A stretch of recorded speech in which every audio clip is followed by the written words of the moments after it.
حمید مومند چې د حمید بابا په نامه باندې پیژندلی شي په پښتو کلاسیکي شاعرۍ کې په پښتو ادب کې د هندي سبک یو استاد و، د هغې بنسټګر و، بنیاد یې ایښی و. پښتو ادب ته پښتو شاعرۍ ته چې هندي سبک راغلی دی نو د حمید بابا نه شروع شوی دی. حمید بابا لومړی تجربې په هندي سبک کې کړي دي او هغه په دغه سبک کې یو منلی شوی شاعر هم دی. د هغه دغه څو شعرونه دي ډېر زیات ګران هم نه دي، دومره ډېر زیات هغه معمي هم نه دي، حل طلب هم نه دي، ساده شعرونه دي. ستاسو سره شریک کومه خو د لنډ وضاحت سره، د لنډو معنو سره. وایي چې شپه و ورځ مې دغه خواست دی په دنیا کې، که مې خوا د هغه یار راشي په خوا کې.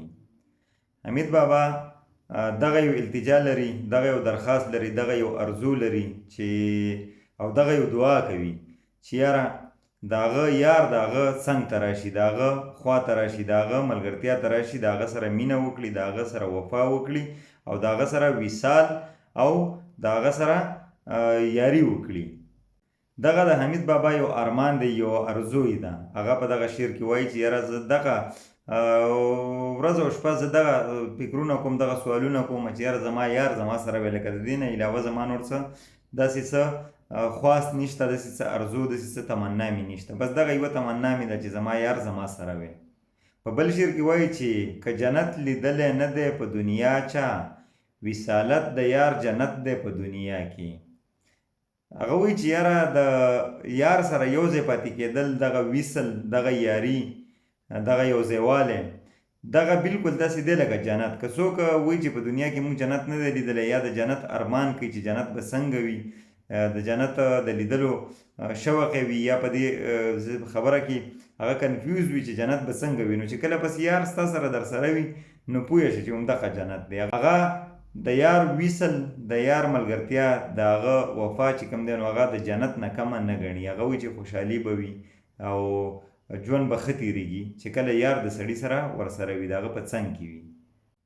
بیا هغه وایي چې د جنت هوا هوس شه له ما پاتې، د جنت هوا هوس شه له ما پاتې، د خوبانو په هوس و په هوا کې. هغه وایي چې یاره زما مینه چې کومه ده، زما عشق چې کوم دی نو هغې زه داسې کړی یم چې هغې زه د هغه عبادت نه ویستلی یم، هغه حقیقي چې کومه مینه ده، کومه عشق دی، د هغې نه ویستلی یم.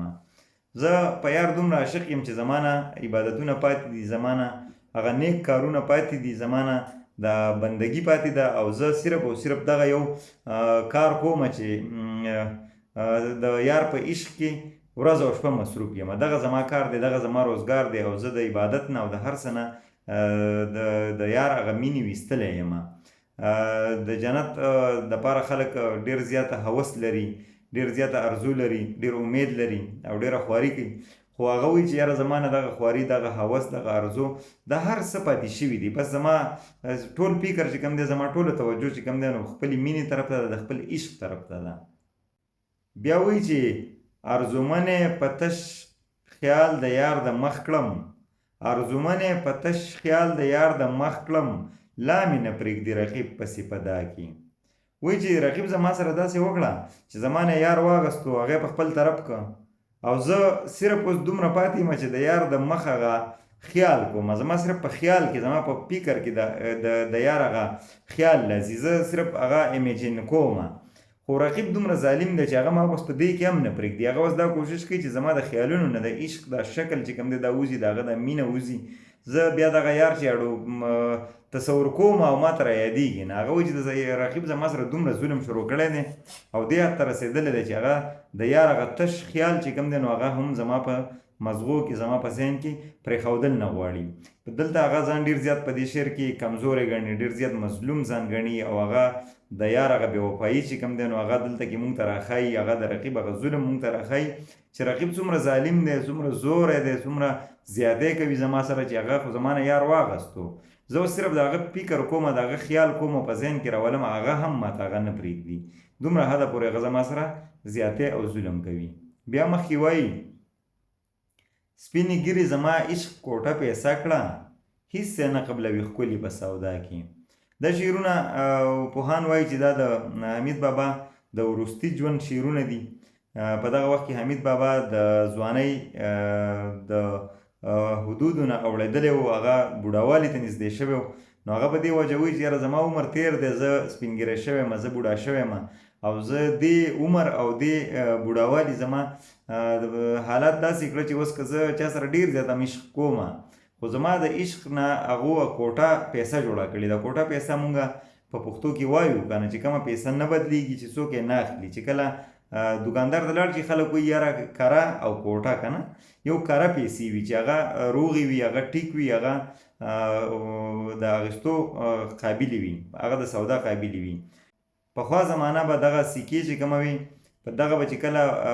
ډېرې استعمال شوې یا به خرابې شوې یا به سوری شوې یا به د هغې د مخ چې کوم دی نو دا وران شه، نو په دغه وخت کې به دغه سکې ته بیا کوټه سکه ویله، کوټه پیسه به ورته ویله، دغه به بیا چا نه اخیسته. یو سړي سره به ورسره وه، د هغې به قیمت ختم شوی و، د هغې به ویلیو ختمه شوې وه. نو حمید مومند ځکه وایي چې یاره سپینې ګیرې زما عشق کوټه پیسه کړه، هېڅ یې نه قبلوي ښکلې په سودا کې. هغه وایي چې دې بوډاوالي د وخت تېرېدو زما د عشق نه هغه کوټه پیسه جوړه کړه. اوس که زه ډېر هم سودا کوم او په چا عاشق شم او زه ډېره مینه هم کوم، خو لکه زما د دې مینې د دې عشق چې کوم دی نو د دې څه ویلیو، څه قدر، څه اهمیت، څه ارزښت نه دی پاتې شوی، ځکه چې زما ګیره چې کوم دی دا سپینه شوې ده، زه بوډا شوی یم او خلک زما دغه عشق اوس په هېڅ حال نه قبلوي. دا شعر د حمید مومند ډېر مشهور شعر هم دی. بیا حمید مومند په بل شعر کې وایي چې که د ګل په څېر ګریوان کړم ورته څیرې، لکه سوبه خور خور کېږي په خندا کې.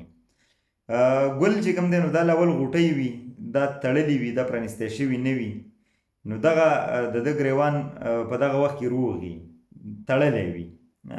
ګنډلی وي. خو کله چې غوټۍ وسپړلی شي او ګل پرانیستلی شي، د دې مثال داسې دی لکه د چا ګریوان چې څیرې شي. حمید مومند وایي چې د ګل په شانې ورته ځم دا ګریوان څیرې کړم، لکه وسپړدلی شم، لکه څنګه چې غوټۍ وسپړدلی شي او ګل شي، داسې ورته زه خپل ګریوان هم څیرې کړم. خو دا د سحر په شان راشي، لکه سحر چې راشي نو خور شي، خورېږي که نه په دنیا باندې. نو وایي چې دا د سحر په شانې راشي، خور شي او په خندا یي، لکه دا بیا هم خاندي، لکه دا خورېږي، دا په هر چا باندې دغه خپله رڼایي پیرزوکۍ، هر چا ته د خپله رڼایي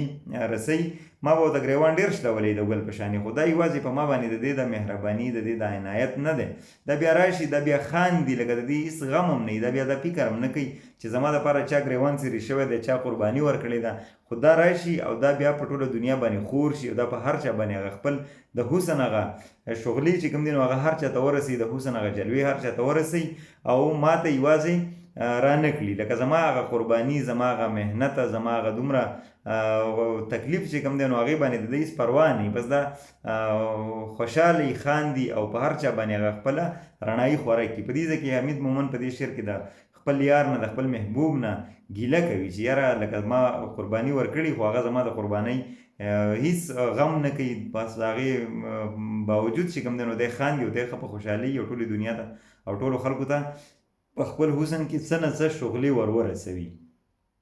بیا وایي چې که دې زړه غواړي خندا د ګل بدنو، رڼاوه لکه شبنم شپه په ژړا کې. شبنم چونکې د اوښکو په شانتې وي، شاعران اکثره په دغه تشبیه کې، په دغه تناظر کې بیانوي، د اوښکو په شانې قطرې وي، د هغې څاڅکي وي. وایي چې یاره که ته ګلبدن چې کوم دي، کوم ښکلي خلک دي، دا خوشحاله کول غواړئ، د دې خوشحالي غواړئ، نو ته به په ځان باندې تکلیف تېروې، ته به ژاړې، لکه ته به دا د ګلبدنو، دا د ښکلو، دا د محبوبانو یو عادت وي چې هغه خپل عاشق چې کوموي، خپل مین چې کوموي، نو هغه همیشه ژړوي او په دې کې هغو ته مزه میلاویږي او خوند ورته میلاویږي، دې نه هغو خوند اخلي. نو هغه وایي چې یاره که ته دا خلک خوشحاله کول غواړې، دا ښکلي دا ګلبدن ته خوشحاله کول غواړې، نو داسې ژاړه لکه څنګه چې ګلونه سر له خاندي که نه، تازه تازه وي ګلونه، خو ټوله شپه شبنم چې کوم دی نو شپه روڼ کړې وي، ټوله شپه ورته شبنم تېره کړې وي، د دې په مخ باندې سار له د شبنم هغه څاڅکي یا قطرې چې کوم دي نو هغه پرتې وي، په دغه وجه ګلونه تازه ښکاري. نو که ته هم د ګلبدن او د ښکلي د خپل محبوبان خوشحاله کول غواړي، دا دغه شانې تر و تازه کول غواړي، نو د شبنم په شان ورته شپې روڼوه او اوښکې ورته څڅوه، په جړه جړه باندې ته شپه روڼوه. دا شعرونه ټول د نازک خیالۍ بالکل نمونې دي، په دې کې ډېر ښکلي ښکلي تشبیهات راغلي دي او ډېر نادر تشبیهات پکې مونږ ته په نظر راځي. بیا وایي چې لکه زه د تورو سترګو په تور نښلم، هیڅوک مشه مبتلا په دا بلا کې. زه تورې سترګې چې کله ووینم نو زه پې زر مین شم، لکه زما زړه په هغو کې ونښلي، لکه زه د هغې په تور کې ونښلم، په دغه الزام کې ونښلم، په دغه عاشقۍ کې، په دغه مینتوب کې ونښلم، نو هغه دوا کوي چې یاره هیڅوک دې په داسې بلاګانو کې نه مبتلا کېږي، په داسې بلاګانو دې هیڅوک هم نه نښلي لکه زه چې د دې خپل زړه د لاسه د تورو سترګو په دغه دام کې، په دغه تور کې، په دغه الزام کې زه نښلمه. داسې د هیڅوک هم نشي، ځکه چې دا ډېرې سختې لارې دي، بیا هغه شانې هغه مینه ماته میلاوېدی هم نشي او ټول عمر په ما باندې تکلیفونه او سختۍ تېرېږي. بیا وایي که زاید ښکلو ته نه ګوري مغرور دی، د لیچنو سترګې بریښي په برېښنا کې.